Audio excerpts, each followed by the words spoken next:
So hello everyone, नमस्कार साथियों। स्वागत है आप सभी का एक बार फिर से सोनी एजुकेशन क्लासेस में। और आज है साथियों आप लोगों की 5 फरवरी। और आज हम सभी 5 फरवरी से बनने वाले जितने भी आप लोगों के मोस्ट इम्पोर्टेंट करंट अफेयर्स के प्रश्न बने, इन सभी प्रश्नों को हम इस क्लास के अंदर डिस्कस करेंगे। लेकिन उसी के साथ दोस्तों हम लोग 4 फरवरी के भी करंट अफेयर्स को कवर करेंगे, क्योंकि कल आप लोगों की 4 फरवरी को करंट अफेयर्स की क्लास नहीं आई थी। तो आज की क्लास के अंदर भी हम लोग 2 दिन के करंट अफेयर्स के प्रश्नों को देखने वाले हैं। लेकिन दोस्तों उससे पहले एक बार मैं आपको 3 फरवरी के करंट अफेयर्स के प्रश्नों को क्विकली रिवाइज करा देता हूँ मात्र 2 मिनट के अंदर। उसके बाद हम लोग आज के क्वेश्चनों को कवर करेंगे। तो जैसा कि दोस्तों याद करिए, लास्ट क्लास के अंदर मैंने आप लोगों को पढ़ाया था कि भाई जो 9वीं एशियाई शीतकालीन खेल है 2025, इनका जो आयोजन है अभी कहाँ पर किया जाएगा, तो हार्बिन चीन के अंदर। दूसरा क्वेश्चन मैंने आप लोगों को पढ़ाया था कि अभी जो ऑनकोसेरियासिस, जो कि साथियों आँख की बीमारी है, इसको भी खत्म करने वाला जो पहला अफ्रीकी देश है ये कौन सा बन गया है, तो ये दोस्तों नाइजर देश बन गया है। अभी किस गांव को गुजरात का पहला जो जैव विविधता विरासत स्थल है ये घोषित किया गया था, तो गुजरात के गुनेरी गांव को। भारतीय तटरक्षक दिवस मैंने आपको बताया था, जो कि हर साल कब मनाया था, तो 1 फरवरी को। अभी किस राज्य की जो उधवा झील है इसको रामसर सूची में शामिल किया गया था, तो ये दोस्तों झारखंड की। और वैसे तो साथियों अभी रामसर सूची में क्या है कि 4 स्थलों को शामिल किया गया है। और मैंने आपको चारों के चारों जो स्थल है ये 3 फरवरी को पढ़ाए थे, तो एक बार आप लोग 3 फरवरी की क्लास को और देख लीजिएगा। अभी मार्च 2025 में जो ब्रिक्स युवा परिसर और उद्यमी कार्य समूह की बैठक है, इसकी मेजबानी भारत ने की थी। सद्भावना विरासत मामला समाधान जो योजना है ये अभी किस राज्य में शुरू की गई है, तो हिमाचल प्रदेश के अंदर। हाल ही में भी जो पुरुष हॉकी इंडिया लीग है 2024-25, इसका खिताब किसने जीता था, तो रण बंगाल टाइगर ने। वर्ल्ड पिकबॉल लीग 2025 की जो विजेता है ये भी कौन बना था, तो ये तो बेंगलुरु जवान बने थे। और अंडर 19 महिला T20 विश्व कप के बारे में बताया था मैंने आपको, ये किसने जीता था, तो भारत ने। और आया किसको था, तो साउथ अफ्रीका को। अब बढ़ते हैं हम लोग आज के पहले क्वेश्चन की ओर। आज का दोस्तों आपका जो पहला क्वेश्चन है, आज का पहला ही क्वेश्चन आपका महत्वपूर्ण रहने वाला है, इस पे आप लोग स्टार मार्क कर लीजिए। आप लोगों से पूछ रहा है कि जो वार्टी बेबर है, इन्होंने भी किस देश के प्रधानमंत्री के रूप में शपथ ली है। तो पहले तो साथियों आप लोग इस प्रश्न का आंसर जानिए।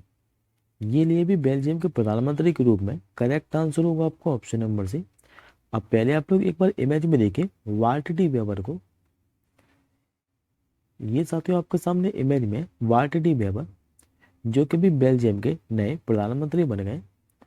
और यदि साथियों आप लोगों से ये पूछ ले कि जो वार्टी वेबर है, इन्होंने स्थान किसका लिया है, तो अलेक्जेंडर क्रूज का। अब बात करते हैं हम लोग बेल्जियम के बारे में। तो मैप में दोस्तों पहले लोकेशन देखिए बेल्जियम की, कि बेल्जियम स्थित कहाँ पर है। तो ये दोस्तों आपको यूरोप कॉन्टिनेंट देखने को मिलेगा। और यूरोप कॉन्टिनेंट के अंदर आपको बेल्जियम देश देखने को मिलेगा। बेल्जियम की अगर हम लोग सीमा देखें तो एक तो दोस्तों नीदरलैंड के साथ लगती है, दूसरी अपनी जो सीमा साझा करता है ये जर्मनी देश के साथ करता है, और तीसरी इसकी जो सीमा है ये नीचे फ्रांस के साथ लगती है। बेल्जियम की यदि आप लोगों से राजधानी पूछे तो ये है ब्रुसेल्स। और जबकि मुद्रा क्या चलती है, तो ये दोस्तों यूरोप कॉन्टिनेंट के अंदर है, इसलिए मुद्रा क्या चलती है यहाँ पर, तो यूरो। अब बढ़ते हैं हम लोग आज के दूसरे प्रश्न की ओर। आज का दोस्तों आपका जो दूसरा प्रश्न है यह अभ्यास से संबंधित है। और ये आप लोगों से पूछ रहा है कि भाई जो द्विपक्षीय सैन्य अभ्यास है जिसका नाम है एक ओबरेट, ये किन दो देशों के बीच में आयोजित किया जाता है। तो वैसे तो साथियों ये जो एक ओबरेट अभ्यास है ये हर साल आयोजित किया जाता है। और किन दो देशों के बीच में, तो भारत और मालदीव के बीच में। और इस अभ्यास की बात करें एक ओबरेट की, तो ये दोस्तों बारी बारी से आयोजित किया जाता है हर साल। यानी कि एक साल तो ये आयोजित किया जाता है भारत के अंदर, और एक साल ये आयोजित किया जाता है मालदीव के अंदर। तो इस बार 2025 के अंदर जो इक्विबलेंट अभ्यास है इसका आयोजन मालदीव के अंदर किया गया है। और कब से लेकर कब तक किया जा रहा है, 2 से लेकर 15 फरवरी तक। इस बार संस्करण पूछे आप लोगों से, तो इस बार दोस्तों इसका 13वां संस्करण है। और जबकि इसका पिछले वाला जो 12वां संस्करण है 2030 वाला, यह उत्तराखंड के चौबटिया के अंदर आयोजित किया गया था। अब बात करते हैं कि इस अभ्यास की शुरुआत कब हुई थी, 2009 के अंदर। अभी दोस्तों अभ्यास से संबंधित क्वेश्चन है, तो मैं आपको अन्य देशों के साथ में द्विपक्षीय अभ्यास के बारे में बता देता हूँ, जो कि साथ में भारत के पड़ोसी देश के बारे में भी बताता हूँ। जैसे कि याद करें संप्रति के बारे में, ये भारत और बांग्लादेश के बीच में होता है हर साल। मित्र शक्ति की बात करें तो भारत और श्रीलंका के बीच में होता है। हरिमुख शक्ति की बात करें तो ये भारत और मलेशिया के बीच में। सूर्य किरण ये भारत और नेपाल के बीच में होता है। और हैंड इन हैंड पूछे आप लोगों से तो भारत और चीन के बीच में। अब आज का आप लोग तीसरा प्रश्न देखिए। आज का तीसरा प्रश्न साथियों आप लोगों के सामने था, और ये आप लोगों से पूछ रहा है कि अभी नवीनतम जो आबादी श्रम शक्ति सर्वेक्षण है, इसके अनुसार अभी देश में जो बेरोजगारी दर है ये जनवरी 2025 में कम होकर अब कितनी रह गई है। तो है तो साथियों ये बनलाइनरी क्वेश्चन, खाली आप लोगों से इतना ही पूछेगा कि अभी नवीनतम एक डाटा जारी किया गया है, और इसमें जो आबादी श्रम शक्ति सर्वेक्षण है इसी के अनुसार देश में जो बेरोजगारी दर है ये जनवरी 2025 में कम होकर अब 3.2% हो गई है। तो करेक्ट आंसर होगा आपको ऑप्शन नंबर है। और हालांकि साथियों मैं इस क्वेश्चन के बारे में आप लोग को और बता देता हूँ। जैसे कि साथियों पहले जो भारत में बेरोजगारी दर थी ये 6% थी, लेकिन अब ये घटकर कितनी रह गई है तो 3.2%। और ये जो साथियों डेटा है ये राष्ट्रीय जो सांख्यिकी कार्यालय यानी कि NSO इसी के द्वारा किए गए नवीनतम जो आर्थिक श्रम शक्ति सर्वेक्षण है इसी से लिया गया है। और बेरोजगारी में कमी देखें तो मुख्य रूप से साथियों 15 वर्ष से और उससे अधिक आयु के जो व्यक्ति हैं इन्हीं में देखी गई है। खाली आप लोग इतना ही याद रखिएगा, कभी नवीनतम जो आर्थिक श्रम शक्ति सर्वेक्षण है इसके अनुसार देश में जो बेरोजगारी दर है ये अब 6% से घटकर कितनी हो गई तो 3.2%। अब बढ़ते हैं हम लोग आज के चौथे प्रश्न की ओर। आज का साथियों आपका जो चौथा क्वेश्चन है ये दिवस से संबंधित है। आप लोगों से पूछ रहा है कि विश्व जो कैंसर दिवस है ये प्रतिवर्ष कब मनाया जाता है। तो हर साल साथियों जो वर्ल्ड कैंसर डे है ये 4 फरवरी को मनाया जाता है। करेक्ट आंसर होगा ऑप्शन नंबर डी। देखिए साथियों जो कैंसर है यानी कि जो कैंसर ग्रस्त कोशिका है ये अनियंत्रित रूप से बढ़ती है, और इनके बढ़ने से क्या है कि ट्यूमर बनता है। और ये दोस्तों कई बार पूछा गया है कि कैंसर के अध्ययन को क्या कहते हैं, तो याद रखेंगे ऑन्कोलॉजी। 2025 के लिए वर्ल्ड कैंसर डे की थीम क्या थी तो यूनाइटेड बाय यूनिक। और ये तो कोई साथी वर्ल्ड कैंसर डे के बाद, लेकिन यदि आप लोगों से पूछे कि राष्ट्रीय जो कैंसर जागरूकता दिवस है ये कब मनाया था तो 7 नवंबर को। अब एक बार बाकी के डेज को हम लोग और रिवीजन कर लेते हैं। जैसे कि 1 फरवरी को मैंने आपको इंडियन कोस्ट गार्ड का रीजन डे पढ़ाया था। 2 फरवरी को मैंने आपको पढ़ाया था वर्ल्ड वेटलैंड डे के बारे में। और मैंने आपको ये भी बताया था साथियों कि अब जो भारत में रामसर साइटों की संख्या है ये बढ़कर कितनी हो गई है तो 89 हो गई है।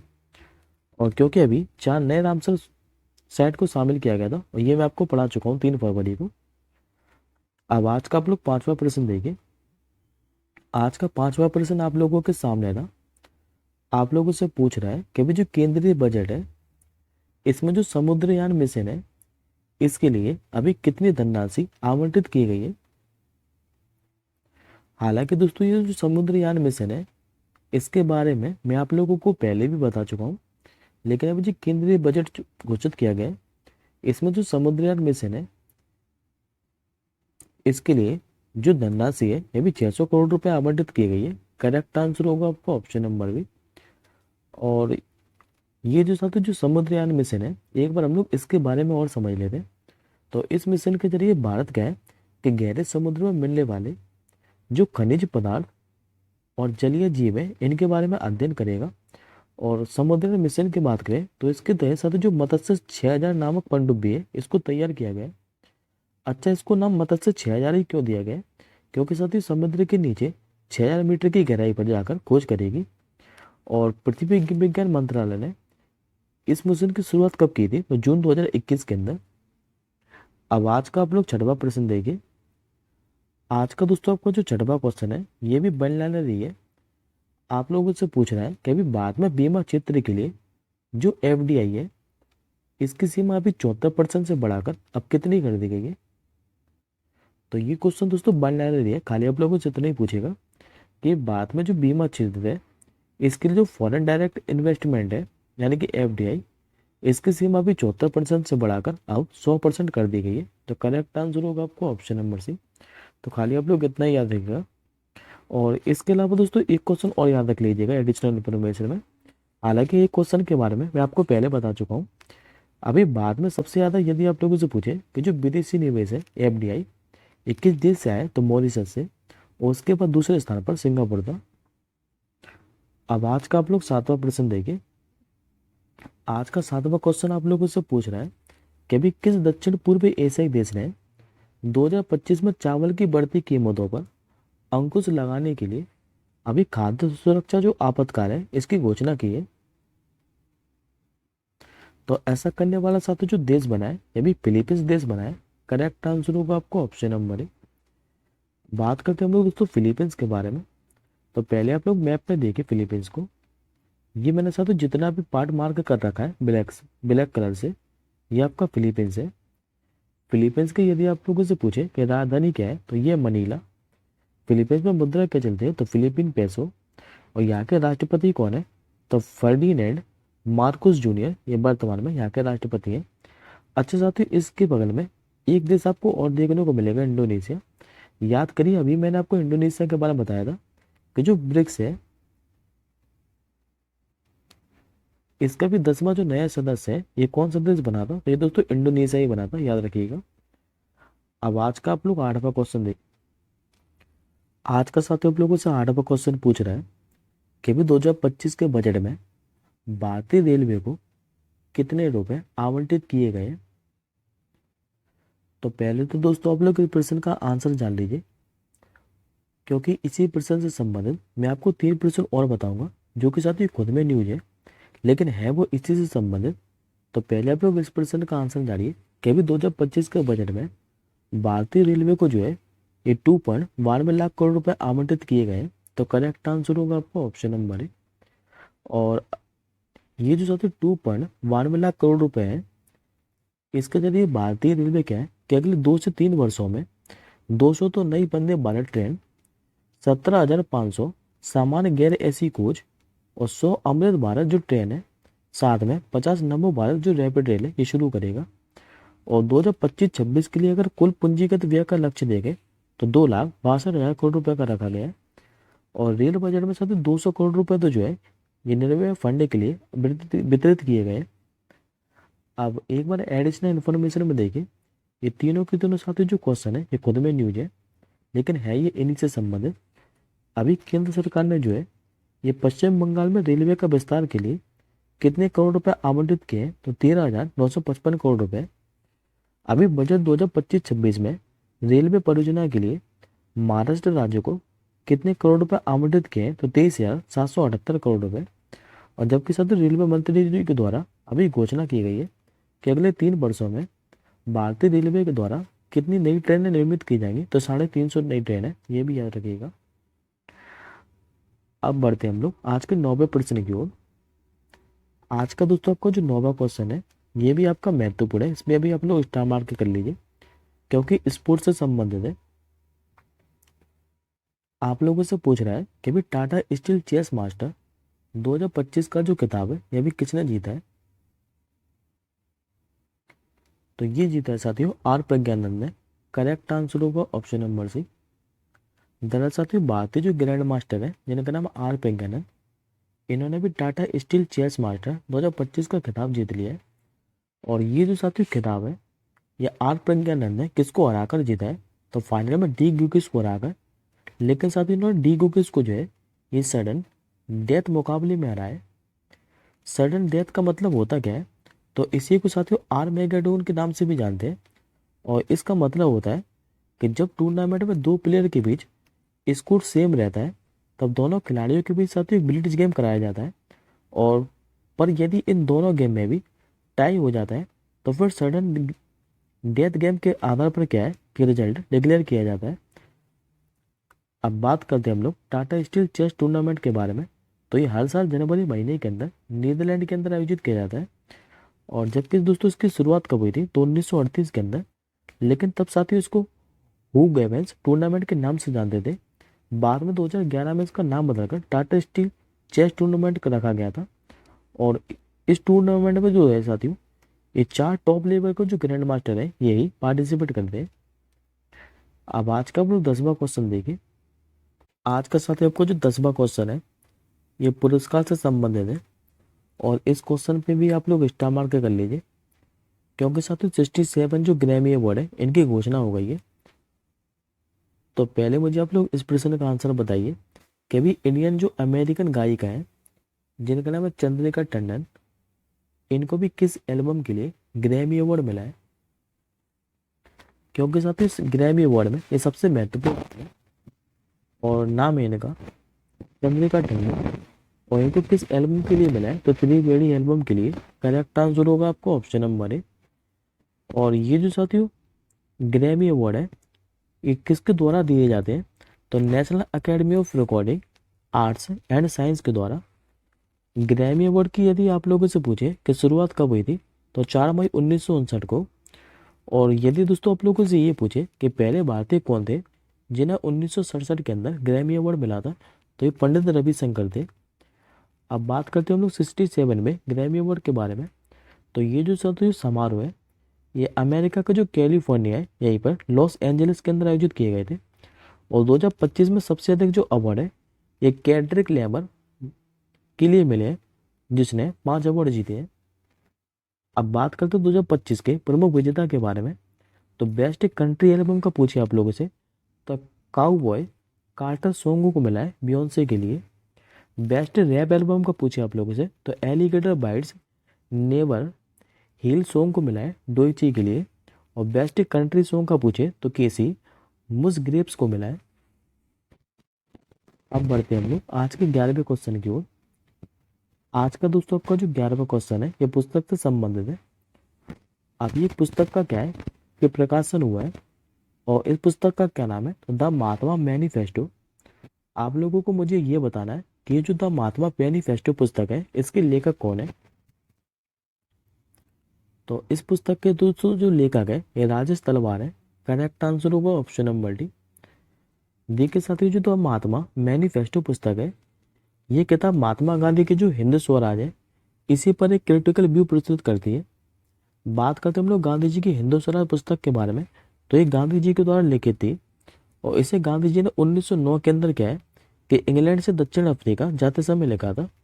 हालांकि साथियों 1910 में क्या है कि ब्रिटिश सरकार ने इसे बैन कर दिया था।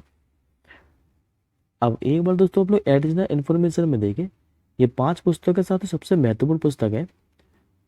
जैसे कि यदि आप लोगों को याद हो तो हाउ इंडिया स्किल्ड MTG20 पुस्तक के बारे में बताया था मैंने आपको। यह अमिताभ कांत के द्वारा लिखित पुस्तक है जो कि G20 पर आधारित है। द वर्ल्ड आफ्टर गाजा पुस्तक पूछी आप लोगों से तो पंकज मिश्रा के द्वारा लिखित है। Parliament power function and privileges ये किसके द्वारा लिखित पुस्तक है? तो KS चौहान के द्वारा।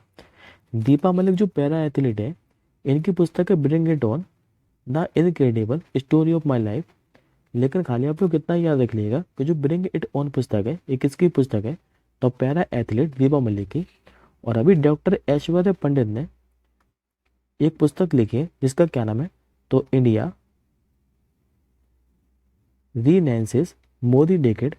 और इस पुस्तक का विमोचन किसने किया था? तो अमित शाह ने। अब बढ़ते हैं हम लोग आज के 12वें क्वेश्चन की ओर। और ये क्वेश्चन दोस्तों आज की क्लास का आपका आखिरी प्रश्न है। आप लोगों से पूछ रहा है कि right to die with dignity को लागू करने वाला जो दूसरा राज्य है ये भी कौन सा बनने जा रहा है? तो ये राज्य बनने जा रहा है जो कि सबसे दूसरा राज्य बनेगा कर्नाटक। करेक्ट आंसर होगा ऑप्शन नंबर बी। दरअसल हाल ही में भी कर्नाटक क्या है कि right to die with dignity को लागू करने वाला दूसरा राज्य बनने जा रहा है। और कर्नाटक सरकार ने क्या है कि राज्य के अस्पतालों में मेडिकल बोर्ड्स स्थापित करने का आदेश दिया है ताकि साथ ही गंभीर रूप से जो बीमार मरीज हैं इनकी लिविंग बिल को लागू किया जा सके। और सुप्रीम कोर्ट ने साथ 2030 में क्या है कि जो right to die with dignity है इसको आर्टिकल 21 का हिस्सा भी माना था। अब बात करते हैं हम लोग लिविंग बिल के बारे में। तो एक साथ ही रिटर्न डॉक्यूमेंट होता है जिसे कोई भी व्यक्ति क्या है कि पहले से तय कर सकता है कि यदि वह भविष्य में किसी घातक बीमारी में चला जाए तो उसे लाइफ सपोर्ट पर ना रखा जाए। अच्छा दोस्तों ये तो हो गई दूसरे के बाद कि दूसरा राज्य बनने जा रहा है। तो पहला कौन सा था? तो पहला सा तो केरल था, याद रखेंगे। अब ये आज का आपका क्वेश्चन ऑफ द डे है और इस प्रश्न का आंसर मुझे आप लोग कमेंट बॉक्स के अंदर बताएंगे कि अभी एक महिला अंतरिक्ष यात्री के द्वारा सबसे अधिक जो अंतरिक्ष में चहलकदमी का रिकॉर्ड है ये किसने बनाया है। और ये भी बताइएगा साथियों कि इन्होंने कितने समय का रिकॉर्ड बनाया है। अब हम जल्दी मिलेंगे साथियों अगली क्लास के साथ ही, तब तक के लिए जय हिंद, वंदे मातरम।